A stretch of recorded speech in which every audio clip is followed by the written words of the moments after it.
On a busy corner near the airport sits a small independent music venue, a legend in rock and punk circles. My name is Tim Mays, and we're at the Casbah, which I've owned for 37 years now. In recent years, concert price increases have meant that fans can pay hundreds, if not thousands of dollars for one show. While prices at small venues haven't hit those levels, Mays says they're still feeling the pinch. At the Casbah, pre-pandemic, smaller touring bands typically charged $12 to $15 at the door.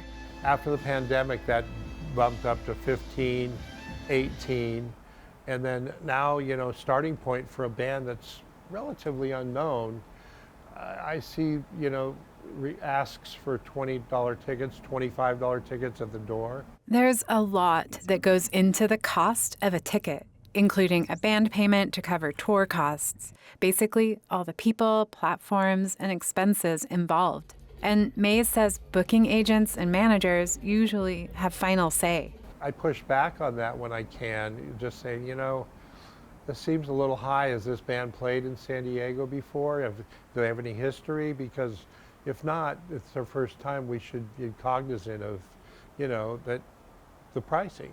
Colleen Collar-Smith is executive director of UC San Diego's Campus Performance and Events Office, which oversees Art Power. She says access to art is part of their mission, and they work to keep events affordable. For us, when we're looking on campus at our students who are quite literally in laboratories and studios working on problems, not just of today, but well into the future, and really working to change the world, we think it's really important that they have art in their lives so that they're really whole humans. Art Power has historically offered low-cost tickets to students. Recently, they made those completely free. When we took that ticket price off, we saw a 65% increase right away. So we know that removing that barrier really does impact the engagement. Collar-Smith says another cost factor for fans is the rise of resale sites. Is oftentimes when you're Googling an artist, the first thing that pops up is those resale sites. Resellers often buy tickets and resell them at a markup, adding costs for fans. If you dig just a little bit, find out the venue or the presenter, and just take that extra second to go directly to that site, the presenter or the venue, oftentimes you're going to find a less expensive ticket, and certainly you know that your ticket's going to be good for that show. Platform costs like fees and surge pricing have also risen.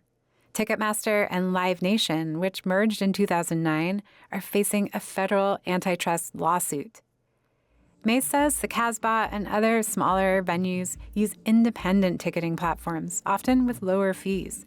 But many large venues still require Ticketmaster as their exclusive ticketing platform. Fans aren't the only ones. Mays says artists are also feeling inflation. So, it's gotten way expensive to tour.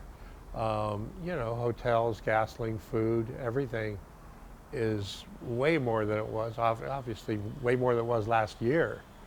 So, but it's a constant struggle to keep the ticket pricing in check. He says merch is a key way for fans to support artists. We'll have bands here that'll some nights just do almost as much selling merch as they get paid. And there's one more thing fans can control. To avoid platform service fees, check with the venue. You might be able to pay cash at the door.